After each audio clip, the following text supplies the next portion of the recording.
All right, let's talk about counties. Counties are another local government entity. If you recall, way back when we first started and we were talking about the constitutions of Texas, we mentioned, or I mentioned, that a lot of responsibility was shoved down to counties. So the state of Texas has decentralized a lot of work and a lot of responsibilities. For instance, the Secretary of State is in charge of elections, but counties run the elections. There is some entity in the county, usually the tax assessor, which makes absolutely no sense, or the clerk, that runs elections. And the commissioner's court oversees it, and then they send all the information back to the Secretary of State, who houses all of the information. So there's 254 counties in Texas, and they are responsible for a lot of administrative work that the state not only doesn't pay for, the state doesn't staff. Now, this is the thing about counties. They do not have, there's no such thing as a home rule county. Counties do not have any flexibility. None. The structure of a county, like Loving County has 131 people, and Harris County has 5 million people or more. They both have the same structure. They get their name and their marching orders from the state. This is the structure of a county. Period. There's a county judge, and there are 4 county commissioners. There's a county judge and 4 county commissioners in Loving County with 131 people. There's a county judge and 4 county commissioners in Harris County. There's a county judge and 4 county commissioners in Tarrant County. They all have the same structure. If counties want to deviate from the county structure, like they want to have a special entity like a hospital, or they want to eliminate an obsolete position, like counties used to have a blacksmith. Well, at some point, counties didn't need blacksmiths, but the only way that you can change something in your county structure is to get permission from the state. And they do that one of 2 ways. One, they will pass a statute that specifically says Harris County can do X, Y, and Z, or they will write up a proposal and put it out, and we have to vote on it like a constitutional amendment. I distinctly remember voting on the closing of a hospital district or a hospital in Hidalgo County. And so it is one of the reasons that the Texas Constitution is so long, because some of the things that are in there, some of the amendments are in there, are very specific about specific counties. So what are counties responsible for? They're responsible for any land that is outside of city limits. So they're responsible for county roads. They're responsible for county bridges. They are responsible for law enforcement. And they are responsible for allocating money within their county. And remember that there are going to be several cities within counties. Counties are not, they have to coordinate with cities because they are not technically over the cities. So there are several county officials that are required by the Constitution to be elected. And all of these except one are elected in partisan elections. You have to say if you're running as a Democrat or a Republican, you have to, or Green Party or Libertarian, you have to get the nomination from your party. If you're a Democrat or Republican, that means that you have to win the primary. If you are Libertarian or Green Party, that means that you have to get the nomination at your convention, your state convention. So we're going to talk about some of the required positions within counties. Now, we already talked about 5 of them. The county judge, it's one person, county judge. They really don't, especially in larger counties, they don't have very many judicial responsibilities. Their responsibility is running the county and making decisions. Like the county judge in El Paso County made a decision to shut down the county because they've been having so many issues with COVID flaring up and with morbidity being so high. So the county judge decided that they were going to shut down El Paso County, and then he got sued, and then they said he couldn't do that. The county judge in Harris County made a decision that they were going to allow people to mobile vote. So a poll worker would actually come to your car and you would be able to vote without actually having to go into a business. So they make decisions for the people in their county and vote on them. So let's talk about some of the other positions. So we'll talk about the county treasurer. The county treasurer's job is to collect county taxes and to manage, to manage the money that comes from, to manage the money in the county, to work with the commissioner's court and to make decisions and to help them to distribute the money. Now, the county treasurer is an elected position. There are some counties that have said this is too important a position to leave up to chance. We need someone that is qualified, that has certifications, that is able to actually do accounting and accounting principles. And so some counties have acquired the ability, the permission to, instead of elect a county treasurer, they hire merit-based county auditors. So a county is either going to have a treasurer or an auditor who is a financial officer that is in charge of all of the county records and making sure that expenditures are spent or made correctly. But you have to get permission, and there's either going to be a statute, a law, or a constitutional amendment that says that your county can have a county auditor, somebody hired, kind of like a city manager.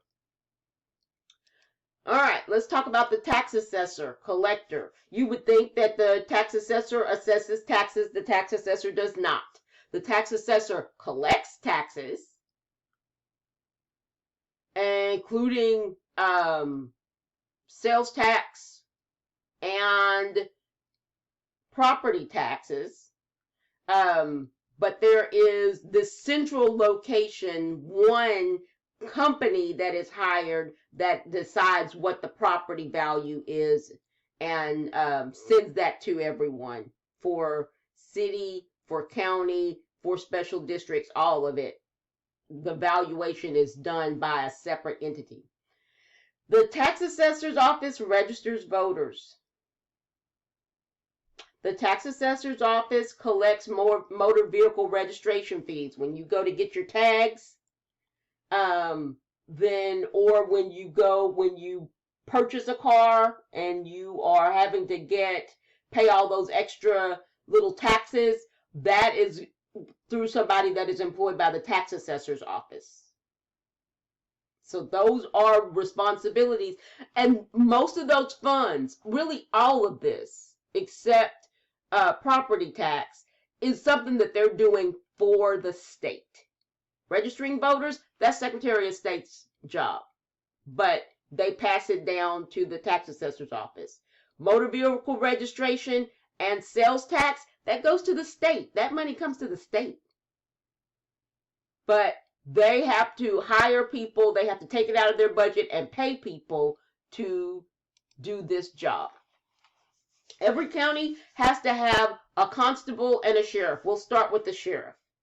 So the sheriff is an elected position. They're elected in partisan elections. They have 4-year terms, and their official job description is that they are the chief law enforcement officer. Usually sheriffs will have several deputies. So you have the elected person, and then you have the people that are actually out doing the work. And what work are they doing?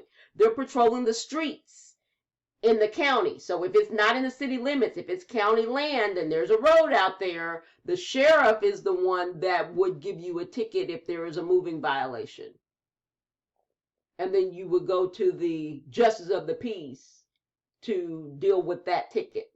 They are also in charge of the county jails in every county. And sheriffs can, usually they don't do it very often, but they can also deliver court orders. So you pay a fee, and they, like if you got divorced and say you had a default divorce where you didn't show up and they needed to show you that you're divorced and this is what you have to do, the sheriff's office would bring it to you and serve you with that. All right, let's talk about the constable. The constable is not primarily responsible for law enforcement, although sometimes they do assist. Especially smaller counties, they assist the sheriff's office in law enforcement duties. But their primary job is serving notices, like you have to come to court, you've been sued. Serving eviction notices, you haven't paid your rent, and so the landlord is trying to take the property. They serve arrest warrants. And in addition to the serving, let's say that you got an eviction notice and you went to court and you lost. So they tell you you have to get out. So there's going to be a kick out order that says you have to be out by this day. Who's going to bring that to you? The constable's office. Say that the day that is on the kick out notice comes and goes and you are still in the property. Have you ever seen all people's property out on the lawn somewhere? You know who goes into the home and moves the property out for them? The constable's office. Honestly, this is one of the hardest jobs in the county because when you see the constable coming, they just always have bad news. I would imagine that it would be very hard to be the constable. It's like, where is he going? Where is he going? Or she, where is she going? Because they bring the heartache. Let's talk about the district clerk and the county clerk. So in locations that have district courts, there is a person that is in charge of keeping all of the records for the courts. And that person is called a district clerk. So this is where you go to the district clerk's office to file a lawsuit in district court. You go to the district clerk's office to get a certified copy of any court order that came out of district court. So you have district courts in counties that have more than 8,000 people. Then you also have county courts. And so there is a clerk for that. There's a county clerk, and that person keeps all of the records of the county courts and keeps all records in general for people in the county. Marriage licenses, this is where you go to get your marriage license. This is where you go to get an assumed name certificate if you're starting a business but you're not incorporating. Or even if you are incorporating, you want to also get permission to use that name in your county, you go to the county clerk's office. You want a copy of a death certificate, you go to the county clerk's office. And so all of that is housed, and property records, deed records are housed at the county clerk's office. So we have the district clerk. If you have a district court and you have a county that has district courts, then the district clerk keeps all of those records for the courts. The county clerk not only keeps records for the county courts, they also keep all the other records. County clerk. Every county has either a county attorney or a district attorney. The distinction is the same. 8,000 people, you have districts, or more, you have districts. If you have less than 8,000 people in the county, then you're going to have county attorneys. So the district attorney is an elected position. They are elected in partisan elections. They serve 4-year terms, but their job is to be the county's chief legal officer. The most visible part of county attorneys and district attorneys' job is to prosecute criminal cases. They are in charge of deciding if charges are going to be brought.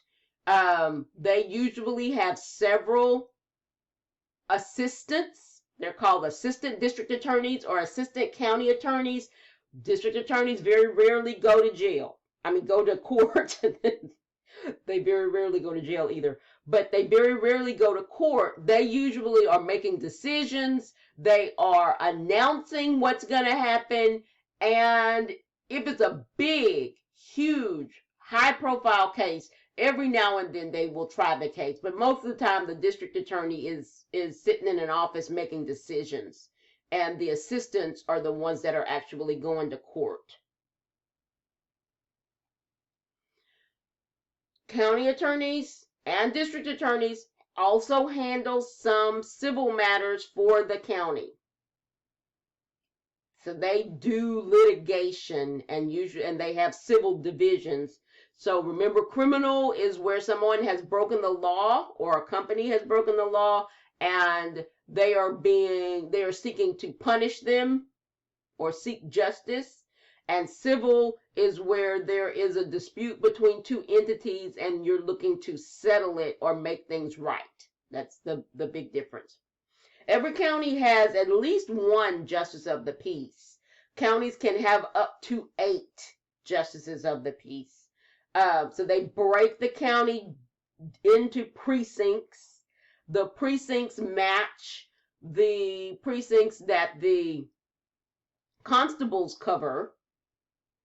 And justices of the peace do a myriad of things. They marry people, they do arraignments, they do tickets for people that got tickets on county property, they do small claims. So justice of the peace. Also, if the county doesn't have a coroner, the justice of the peace actually signs death certificates, declares someone passed away and signs death certificates. So it is another elected position. These people are usually paid pretty well. County commissioners usually make somewhere around $150,000, $160,000 a year. The same for justices of the peace. Sheriffs are somewhere in there, usually maybe a little bit less. But county positions are, you usually make pretty good money. Now, these are the issues that counties experience. There is not a lot of flexibility in the Constitution. Like I told you before, same rules for Harris County as it is for Milam County, where I came from, as it is for Loving County out in West Texas with, Mom, Pop, and Joe, and that's all that lives there. So it is very difficult to make changes to customize county work, and it makes it very difficult for the people that work, the people that are elected and whose job it is to run the counties. They also, because you have to elect all those people, sometimes up to 8 district court judges, 8 criminal judges, 8 district court civil judges, 8 county court civil judges, 8 county court criminal judges, family law judges, juvenile court judges, justices of the peace, the sheriff, the constable, the county assessor, the county clerk, the district attorney, and I probably left something out. All of those are on the same ballot at the same time. And so there have been a lot of people that have been asking, can we elect the people from the county level officials at different times so that it's not so overwhelming? When you have county elections, that ballot is long, and we no longer have straight ticket voting. So you have to have a valid ballot, you technically are supposed to go and vote for every individual office. Now, sometimes people don't, that doesn't make their ballot invalid. That just means that some people don't get voted on. If your office is at the end of the ballot, sometimes people don't even make it down that far. They are in charge of the road system, and oftentimes they don't have enough money. So it makes it really difficult. And so if you've ever seen like Farm to Market Road, FM 408, FM 1187, that's a farm to market road, and that is county property. The road is maintained by the county, and they are responsible for maintaining it. And oftentimes it runs into cities, or sometimes they run into interstate highways, which are federal. So it makes it difficult to maintain all those little roads with the budgets that they have. Another big issue with counties is that there are no rules in the Constitution that say that you can only hire people that are qualified for the job. That is called the merit system. So a civil servant, like on the federal level, if you are applying to be a typist to work for the IRS, then they're going to give you a test to make sure that you can type a certain amount of words. If you are going to work for the IRS, you're going to have a degree in certain things. So it is merit. No such thing in counties. So it is very easy, and it is very common for county jobs to go to friends, relatives, and supporters of county officials. Does that mean that they are the most qualified person? No, it does not. And so sometimes you see that people do not have the capacity to do the jobs that they have been hired for. And that those jobs are hard to get because you have to know somebody to be able to get the job. They pay well. They get a lot of holidays. Some of them are harder than others. If you work for the county clerk's office, there's people coming in all times of the day. They need a whole bunch of different things, and you have to master all of those different things. You work for the clerk, a district clerk or a county district clerk, then you have to manage all those cases, and you have to make sure that they're right, and you have to know some legal terms because people are going to be asking you stuff, and so it can get complicated. And so it would be helpful with all of that information if the people that were marshaling the information were experts in their fields, but that is not common. There have been some calls to merge county government with other local governments, to just basically eliminate county governments so that you would have a single local government. But the way that our system is set up, the state is so dependent on county governments. I don't know how you would do that. And they do have separate budgets. So there have been calls, but I don't know how it would logistically work in Texas. We've just become too dependent on our counties. So this picture is showing a county courthouse. They almost all look the same. Heck, the Tarrant County Courthouse looks the same as El Paso County Courthouse.